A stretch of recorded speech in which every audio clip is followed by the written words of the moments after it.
سورہ کہف میں ارشاد کبریائی ہے، المال والبنون زینت الحیات الدنیا، فرمایا مال اور بیٹے زندگی کی زینت ہے۔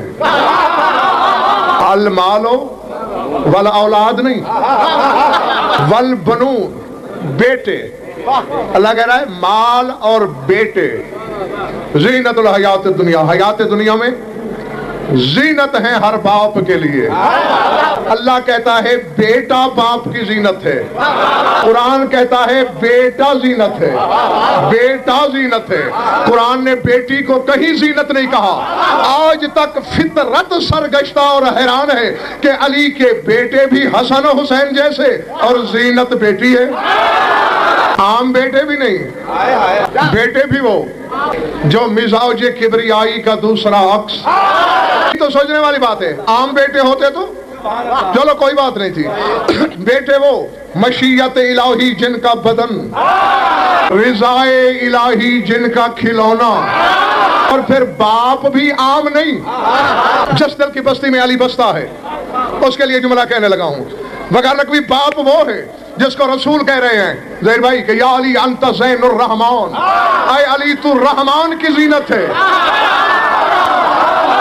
جو خود اپنے خالق کی زینت، پھر اس کی زینت یہ بھی یعنی اسے زینب کہو تمہاری مرضی، اللہ کی زینت کہو تمہاری مرضی۔ یعنی بس علی اور زینب میں فرق اتنا ہے، اگر علی نہ ہوتے خدا کو ظہور نہ ملتا، اگر یہ نہ ہوتی خدا بے زینت ہوتا، کیونکہ علی کی زینت یہ بھی اور علی اس کی زینت، جب علی کو زینت نہ ملتی، اور پھر یہ نام اول تو علی بھی رکھتے تو لسان اللہ نے رکھا، نہ ایسا نہیں، جاءت اسمہ من السماء مشوفہۃ بالوحی، وہی یہ نام لے کر آئی۔ جناب سیدہ لائیں اس بی بی کو علی کے پاس، یا علی سمہا، مولا نام تجویز کیجئے بیٹی کا۔ فرمایا لم اقل لاسبق علی رسول اللہ، کہ بطول میں نے کبھی کسی کام میں رسول پہ سبقت کی ہے، میں نے رسول پر کبھی پہل کی ہے کہ آج کروں گا؟ میں کیسے سبقت کر سکتا ہوں؟ رسول آئے، بابا جانی سمہا، نام رکھیے۔ کہا علی کے علم میں کوئی شک تو نہیں ہے، جس علم کا میں مدینہ ہوں اسی کا وہ دروازہ ہے۔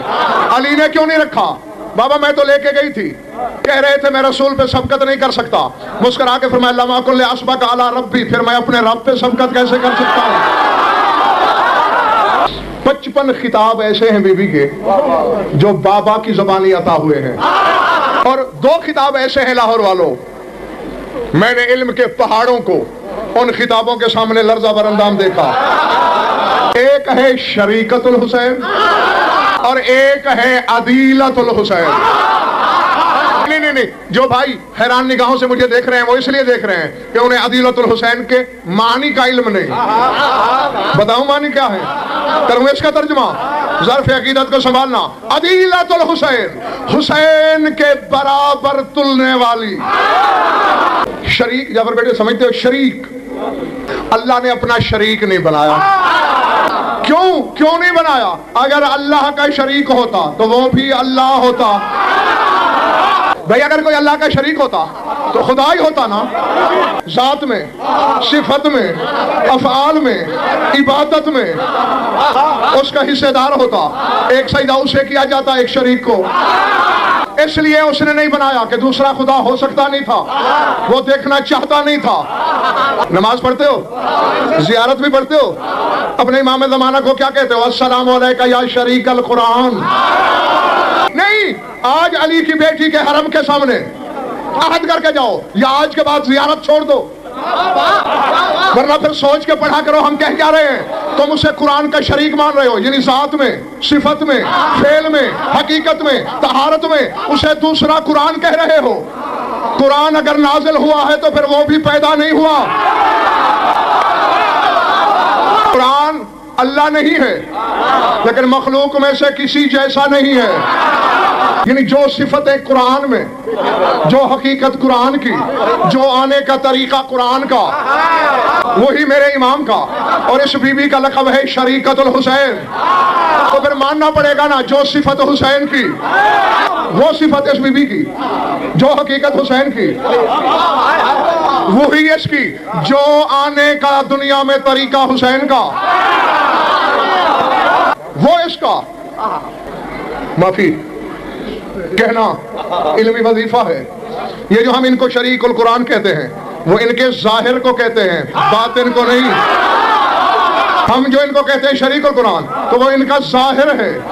سورہ طارق کی آیت یوم تبلی السرائر کی تفسیر کرتے ہوئے اللہ کہتے ہیں قیامت کے دن حقیقتیں ظاہر ہوں گی۔ اور کامریڈ حدیث ہے، یجی القرآن فی یوم القیامت فی صورت علی ابن ابی طالب۔ قیامت والے دن قرآن تیرے مولا علی کی صورت میں آئے گا۔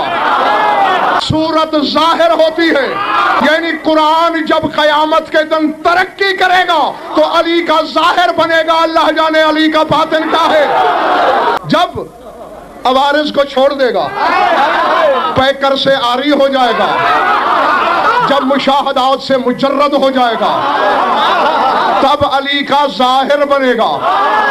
جو علی کی حقیقت ہے وہی حسین کی، وہی حسین کی ہے۔ تو قرآن حسین کا بھی ظاہر ہے، باطن اونچا ہے۔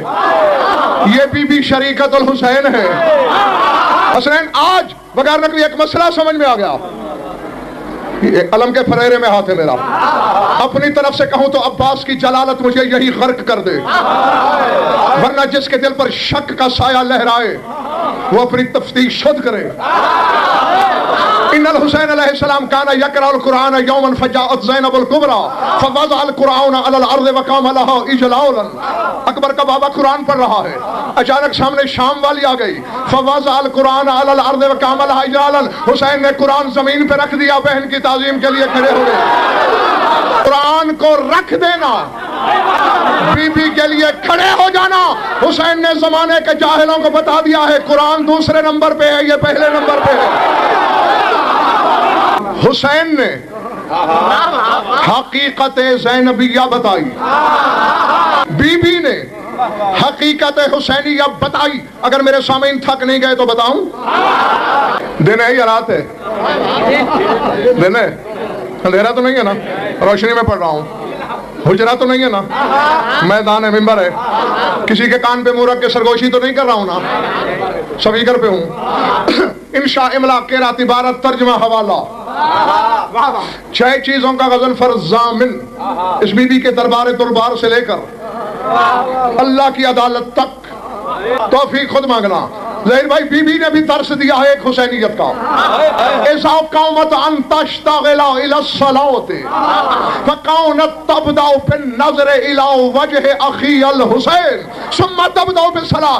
5 نمازوں کے وقت جب بھی زینب نماز کی نیت کرنے لگتی پہلے دائیں بائیں دیکھتی کہ حسین کہاں ہے، حسین کے چہرے پہ نظر پہلے ڈالتی، پھر کہتی اللہ۔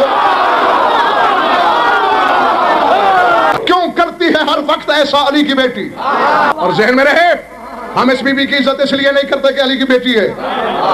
اگر ہم رشتوں کی وجہ سے عزت کرتے تو نوح کے بیٹے کی کر لیتے۔ اگر ہم رشتوں کے حوالے سے خان صاحب عزت کرتے رسول کے چچا کی کر لیتے۔ ہمارا مذہب رشتوں کے حوالے سے عزت نہیں کرتا، دیکھتا ہے عزت کا استحقاق کس کے پاس ہے۔ آپ تو ہو سکتا ہے کسی ایسے کو بھی علامہ کہہ دیں جسے ایک آیت بھی صحیح پڑھنا نہ آئے، کہہ سکتے ہیں نا؟ لیکن میں جسے کہوں تم عالم ہو، ہمیں غلط آیت پڑھنے والے کو تو عالم نہیں کہہ سکتا نا۔ امام کتنا عالم ہوتا ہے؟ سید سجاد کہہ رہے ہیں اپنی پھوپھی سے، یا امتی انت بحمد اللہ عالمۃ غیر معلمۃ وفہیمۃ غیر مفہمۃ۔ پھوپھی آپ عالمہ غیر معلمہ ہیں، آپ وہ عالمہ ہیں جو ادھر سے پڑھ کے آئی ہیں۔ جس کے علم کا اعتراف امامت کرے وہ نیت بعد میں کرتی ہے۔ حسین کا چہرہ پہلے دیکھ کر جھوٹے نمازیوں کو بتاتی ہے کہ نماز کی حقیقت ہمارے خاندان کا تصور ہے۔